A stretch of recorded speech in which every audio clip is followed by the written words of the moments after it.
ಇಡ್ಲಿ ಪ್ರಿಯರೇ ಎಚ್ಚರ ಎಚ್ಚರ, ಇಡ್ಲಿಯಿಂದ ಬರುತ್ತಂತೆ ಕ್ಯಾನ್ಸರ್. ಆಹಾರ ಇಲಾಖೆಯ ಆಘಾತಕಾರಿ ವರದಿ ಇದು ಬಿಡುಗಡೆಯಾಗಿದೆ. ಈಗ ರಸ್ತೆ ಬದಿಯಲ್ಲಿ ತಯಾರಾಗುವಂತಹ ಈ food street, road side food ಅಂತ ಹೇಳಿ ತುಂಬಾ ಜನ ಮಧ್ಯರಾತ್ರಿವರೆಗೂ ಹೋಗಿ ದೂರ ಹೋಗಿ ತಿಂದು ಬಂದಿರುವಂತಹ ಸಾಕಷ್ಟು ಉದಾಹರಣೆಗಳನ್ನು ನಾವು ನೋಡಿರ್ತೀವಿ. ಸೊ ಆ ರಸ್ತೆ ಬದಿ ತಯಾರಾಗುವಂತಹ ಇಡ್ಲಿಯ ಕ್ವಾಲಿಟಿ ಹೆಂಗಿದೆ ಅನ್ನೋದನ್ನ ಚೆಕ್ ಮಾಡಬೇಕು. ಆ ಇಡ್ಲಿ ಬಗ್ಗೆನೇ ಈಗ ವರದಿ ಬಂದಿರೋದು. ಪ್ಲಾಸ್ಟಿಕ್ ಕವರ್ನಲ್ಲಿಟ್ಟು ಬೇಯಿಸಿದ್ದಂತಹ ಇಡ್ಲಿಯಿಂದ ಕ್ಯಾನ್ಸರ್ ಕಾರಕ ಅಂಶ ಪತ್ತೆಯಾಗಿದೆ.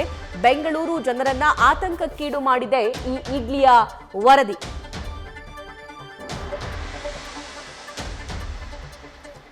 ಮಲ್ ಬಟ್ಟೆಯಲ್ಲಿ ಅಥವಾ ಕಾಟನ್ ಬಟ್ಟೆಯನ್ನ ಹಾಕಿಬಿಟ್ಟು ಆ ಬಟ್ಟೆಯನ್ನ 10 ಬಾರಿ ವಾಶ್ ಮಾಡಿದ ನಂತರ ಈ ಇಡ್ಲಿಗೋಸ್ಕರ ಬಳಕೆ ಮಾಡೋದನ್ನ ಬೇರೆ ಬೇರೆ ಒಳ್ಳೆ ಹೋಟೆಲ್ಸ್ಗಳಲ್ಲಿ ನೋಡಿರ್ತೀವಿ. ಆದರೆ ಕೆಲವೊಂದಿಷ್ಟು ಕಡೆ ಪ್ಲಾಸ್ಟಿಕ್ ಅನ್ನು ಕೂಡ ಹಾಕ್ತಾರೆ. ಆ ಪ್ಲಾಸ್ಟಿಕ್ ಹಾಕಿರುವಂತ ಇಡ್ಲಿ ತಿಂದ್ರೆ ಕ್ಯಾನ್ಸರ್ ಬರುತ್ತೆ ಅಂತ ಈಗ ತಜ್ಞರು ಹೇಳ್ತಿದ್ದಾರೆ. ಡೀಟೇಲ್ಸ್ ನೀಡ್ತಾರೆ ನಮ್ಮ ಪ್ರತಿನಿಧಿ ಸತ್ತಾರ್.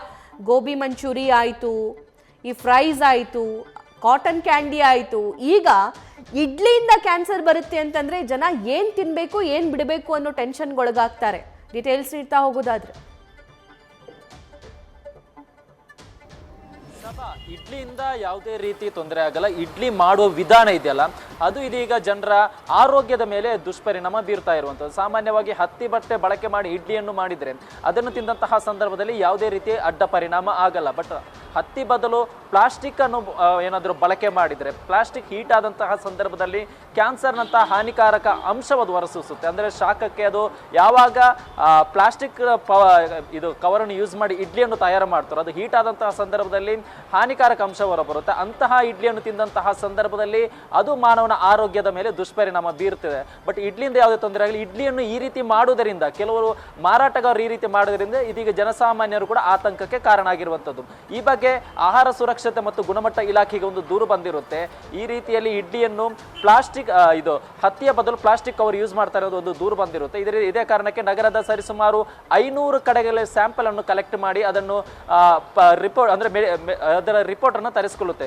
ಈಗ ಸರಿಸುಮಾರು 35 ರಿಪೋರ್ಟ್ ಬಂದಿದ್ದು, 35 ಕೂಡ ಅನ್ಸೇಫ್ ಅಂತ ಬಂದಿದೆ. ಇನ್ನೂ ಕೂಡ ಸರಿಸುಮಾರು 200-300 ಸ್ಯಾಂಪಲ್ಗಳ ರಿಪೋರ್ಟ್ ಬರಬೇಕಾಗಿದೆ. ಅದರಲ್ಲಿ ಯಾವ ರೀತಿ ರಿಪೋರ್ಟ್ ಬರುತ್ತೆ ಗೊತ್ತಿಲ್ಲ. ಬಟ್ ಈಗ ಬಂದಿರುವಂತಹ ಬಹುತೇಕ ರಿಪೋರ್ಟ್ ಏನಿದೆ 35 ಕಡೆ ರಿಪೋರ್ಟ್ ನಲ್ಲಿ ಆ ರೀತಿಯ ಇಡ್ಲಿ ತಿನ್ನುವುದು ಅನ್ಸೇಫ್, ಇದು ಮಾನವನ ಆರೋಗ್ಯದ ಮೇಲೆ ದುಷ್ಪರಿಣಾಮ ಬೀರುತ್ತೆ, ಕ್ಯಾನ್ಸರ್ ನಂತ ಹಾನಿಕಾರಕ ಅಂಶವನ್ನು ಇದು ಹೊರಸೂಸುತ್ತಿರುವುದರಿಂದ, ಇಂತಹ ಇಡ್ಲಿ ತಿಂದಿರುವುದರಿಂದ ಮಾನವನ ದೇಹದ ಮೇಲೆ ಇದು ಆರೋಗ್ಯದ ಮೇಲೆ ಕೆಟ್ಟ ಪರಿಣಾಮ ಬೀರುತ್ತೆ ಅನ್ನೋದು ರಿಪೋರ್ಟ್ ಬಂದಿರುವುದರಿಂದ ಈಗ ಮುಂದಿನ ರಿಪೋರ್ಟ್ಗಾಗಿ ಆಹಾರ ಸುರಕ್ಷತೆ ಮತ್ತು ಗುಣಮಟ್ಟ ಇಲಾಖೆ ಕಾಯ್ತಾ ಇದೆ. ಅಲ್ಲಿರುವಂತಹ 200-300 ಏನು ಸ್ಯಾಂಪಲ್ ಅನ್ನು ಕಲೆಕ್ಟ್ ಮಾಡಿ ಅದರ ರಿಪೋರ್ಟ್ ಏನಾದರೂ ಇದೇ ರೀತಿ ಅನ್ಸೇಫ್ ಅನ್ನೋದು ಬಂದ್ರೆ ಮುಂದಿನ ದಿನದಲ್ಲಿ ಪ್ಲಾಸ್ಟಿಕ್ ಅನ್ನು ಅಥವಾ ಈ ರೀತಿಯ ಇಡ್ಲಿ ಏನಿದೆ ಅದನ್ನು ಬ್ಯಾನ್ ಮಾಡುವ ಸಾಧ್ಯತೆ ಇದೆ. ಸಭಾ, thank you Sattar. News first, ನಿರ್ಭೀತಿಯಿಂದ ನಿಮ್ಮ ಪರವಾಗಿ.